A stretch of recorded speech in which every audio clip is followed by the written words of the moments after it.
Alright guys, welcome to another Dolphin Computer Service video. Today we're going to be talking about the one thing that we always see when we're in front of a computer, but sometimes rarely ever think about it, and it is your monitor. Let's start off with this one here. This is the one I specifically have and the one I use to screen record with you guys. This one's a ViewSonic. It's a 24-inch LED monitor at a 1440p or 2K resolution. So we're going to start off with the basics here. We have our size. In this case, it's 24 inches.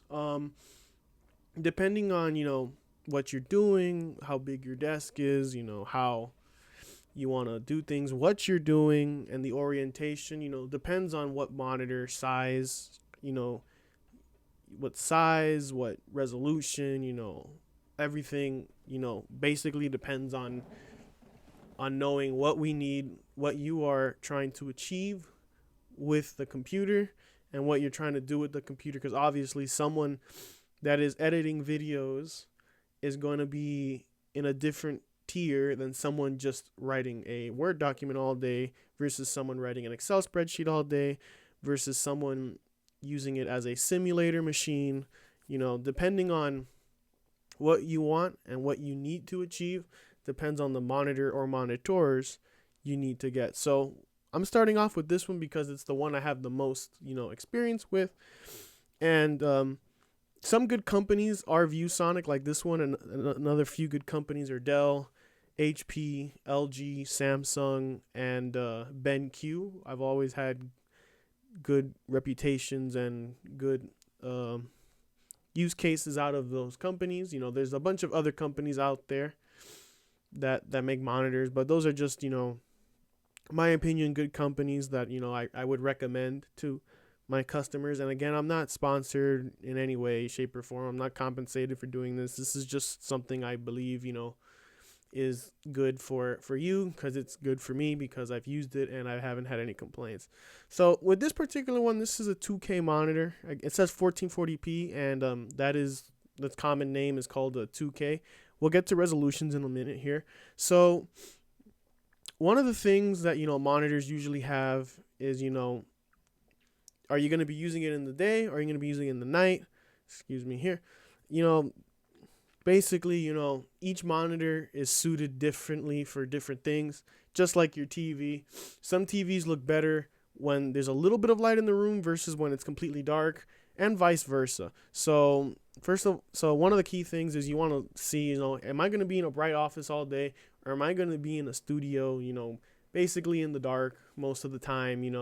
There's not a lot of light. You don't want to hurt your eyes, which is why I usually recommend starting here, because if you're going to be staring at this for a long time, you want a monitor that not only looks good but doesn't harm the eye. You're not straining too much. It's not too bright, it's not too wide, it's not too, large, or the screen is so big and you're so close to it that you can't, that you have to constantly move your head or move your eyes to see the entire screen, which is why, again, screen size is also very important, as well as the resolution for the use case you're trying to do. Normally, these all monitors and TVs are measured diagonally. So this one is the 27-inch version, even though it's displayed as 24, but Amazon is sometimes wonderful. So as you see here, it says 27-inch for this particular monitor here. But for a case example, you may go to Best Buy or something, and you may see it says it's 27 inches, but it's actually 26 and a half. You really won't notice that much of a difference, the half inch, but those things do exist where they'll advertise it as a 27 or a 40 or a 32, and it's actually like 31 and a half or 26 and a half or 23 and a half. So another thing you need here is, especially in this particular photo here, you see there is let me just open it up here really quick. You see here the 4 screws. That's what we call a VESA mount. There's different sizes, as of course the screen gets bigger, so does the holes and mounting hardware needed to mount it. This one here in particular is a VESA 100, which means it's 100 millimeters from left to right and from top to bottom. Most of these come with a stand, but not all of them come with a VESA mount, place to put them out. So that's another thing you need to know is, does the monitor that I want have, a place to mount it, or do I have to use the mount that it came with? So again, at Dolphin here, we do all that for you as part of your consultation. But this is basically a rundown of like how we're gonna do certain things. Another thing is, not all speakers come. Not all monitors come with speakers. This one does. Usually on no matter what monitor you get, the speakers are kind of not the best because that's not their primary function. It's really easily resolvable by adding speakers, but for most people that are just typing up something all day or watching the occasional video, these speakers are more than fine. The next thing is the display inputs. Like in this case, we have an HDMI, a display port, and a mini display port. Depending on the monitor, you can have more or less or different types of ports. Like in the one that I'm going to show you by this Dell that you've probably seen a million times at office and in schools, is some will have DVI, some will have VGA, some will have both, some will only have one. Some even have the old input, which is called the S video, that you rarely see anymore. But again, in essence, you can connect up to either 3 computers, or you have 3 different types of displays to go in and out. A display port, as you see here, HDMI 1.4. There's different generations of HDMI and also of DisplayPort. DisplayPort with the later series, you could daisy chain them. For those of you that had any FireWire ports back from the Apple days, back in the early 2000s, you can connect one here, and then the other monitor can daisy chain by connecting the other monitor to the available port on the monitor without having to run separate cables to each monitor. It's nice. It's not available on all display ports, only the later ones. I think it's DisplayPort 2.0. I have to look it up again. But that is an option. Again, each display option has its own display technology, has its own quirks and benefits. An audio one is also for in case you want to connect, the computer to the monitor to get sound. And some of them have a function where the audio that comes in from like the display port or the HDMI port, you can plug in your headphones or to a speaker from there without having to run it back down to the computer. We also look over here on the side. We see 60 hertz. The hertz is how fast is the refresh rate, meaning how many times a second the screen refreshes. 60 hertz is more than enough for your typical everyday person, doing editing, documents, surfing the web. They go pretty high. There's 144 hertz, 120 hertz, and some even go all the way up to 240 hertz. Those higher resolutions are meant for people that are, editing videos. They're playing hardcore video games, and that's basically what they use it as their computer as a form of entertainment. Like they watch all their movies on it, and they like to watch 4K high quality movies that have very high refresh rates, and they're and recorded like 120 frames a second, all that. So that's why those exist. But for almost everyone, 60 hertz is more than enough. Again, here we have the 24 inches. I've seen them go as small as 17 and go as high as 32 for the monitor. Usually TVs are, they go from, 17 inches all the way, to 130 that I've seen lately that take up an entire wall. Monitors, resolutions, as here we go. These are the more common resolutions. We have 480p, which is known as standard definition, and high definition starts at 720p, which is 1280 by 720. And then we have your typical, which is what my recommended minimum for when I do any type of consultation, is a 1080p monitor, which is 1920 by 1080. You also see here the aspect ratio. So 4:3 aspect ratio looks like this. This is that monitor made by Dell that you probably have seen 100,000 times, don't even realize it. This monitor is actually really cool. I have 2 of them because at this point they're kind of old and people just want to get rid of them. These are perfect for document editing. If you're strictly doing nothing but Word and maybe Excel, these are perfect. Each monitor also has a different feature. Like these, you don't see it here, but the speakers are actually detachable. and they hang underneath, and they have a volume knob that you can control manually. As you see here on the side over here and over here, they have USB ports, so you can plug in your mouse, your keyboard, your flash drives, whatever USB device you want into the side without actually having to go to the computer. Usually these came with those small form factor PCs, like in those other videos that I've shown before. This one specifically came with like that old one that I had here, that old HP compact, and it would either sit next to it or sit on top of it. And usually these came bundled with those. So this one is a 1024, so it's slightly below 1080p to get that 4:3 aspect ratio that Dell was looking for. Like I said, these are very good monitors. I wouldn't go out and buy one, but if someone gave it to you and you needed a monitor, it's great.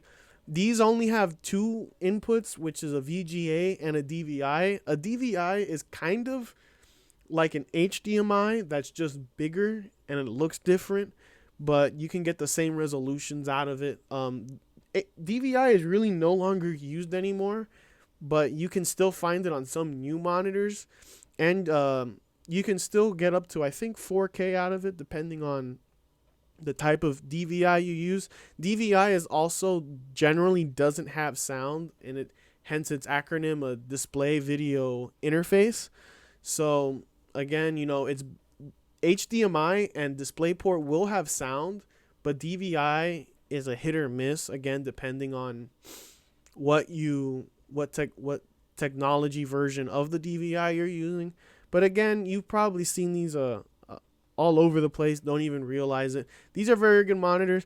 This one's an example of, some of them do have the mount. It's usually back here in this panel if you take off this one, but some of them, that panel doesn't exist, so you can only use it the way it came with, which is with the stand that it came with. So back over here to resolutions, you can see down here the different resolutions over here and their ratios that you see here. Most of them is 16:9, as you see, which is basically what your TV is. All of these can be the monitors can be oriented in any way you like, as you see here in this multi-monitor setup right here. In fact, I have a better image over here. So you can have more than one monitor, as you see. In fact, you see here you have them vertically. So instead of having to get a dedicated monitor to read documents and another one to do video, you can actually just orient it in a way that makes it better for you. So as you see here, we have multiple setups. This guy has Dell's in particular. Usually when you have multiple monitors, you want to stick to the same monitor for them all, because things get a little different and wonky. Things don't look right when you have, like a Dell 24-inch and then an LG, 32-inch, it just looks weird. It kind of hurts productivity in some ways. So you can have just two monitors, or you can have as many as, at the local college here. They actually have a whole wall of monitors for their flight simulator class, for their air traffic control. So usually what's limiting you on the amount of monitors you can have is the graphics card that you have, meaning your GPU. So your GPU in its, manufacturer's, recommendations says it's only limited up to X amount of monitors, usually like the cheap ones, the ones that you get for less than $100. If you find one for less than $100 nowadays, because of Corona making everything more difficult, usually the minimum, the maximum amount is like 2 monitors. But if you go to the big expensive ones, you can plug in up to like 4 or 5, 6. Again, as this guy, he has 6 of them here, so he definitely doesn't have some cheap monitor, some cheap graphics card. He has, a really good one here. Again, another thing you have to think for when doing a multi-setup monitor like this is the bezels. Some have thicker bezels than others. Like we go back to the ViewSonic here, is the bezels here are really thin. Some of them even have a bezel-less design where there is no bezel. So when it comes to putting multiple monitor setups, the smaller the bezel, the better. Because you can see even here, like when the bezels, when you put them next to each other, they get a little big. And, now you have all this, empty real estate that can't be used. This one's a fairly old photo because these bezels are actually kind of big for what they do. Usually when the monitor's a little bit on the more inexpensive side, the bezels get a little bigger. You don't have to spend the whole lot on a monitor. Again, it depends on your use case. But you don't want to get one that's so cheap and it looks so bad that you can't even look at it for more than 5 minutes a day, especially if you're going to be on your computer all day, every day. There's different types of display technologies. There's LCD, there's LED, backlit, which is the panel's LCD, but the backlighting is LED. We have IPS, which is another form of LCD. And then we have, actual LED, which is like OLED and all of that. Those are really expensive. Another type of technology from Samsung, I think, is the main one, is the curved one that it looks like that it curves around you. I normally don't like those. They're kind of gimmicky. They say, oh, it makes a smaller, screen look bigger. To me, you don't really notice it. And for the price tag of over $1,000, it's definitely not worth it. If you are in the market for a monitor, it's always nice to see one in person to see, if you like it or not. I know it's not always the case, but if you can, it is possible. And again, here at Dolphin, we do all this consultation and ordering and setup if you decide to do it with us. We'll have, our contact information down below if that's something you are interested in. Thank you very much for watching this video here about monitors, our basic, output device on how we see and interact with our computer. Thank you very much. Have yourself a good day, folks.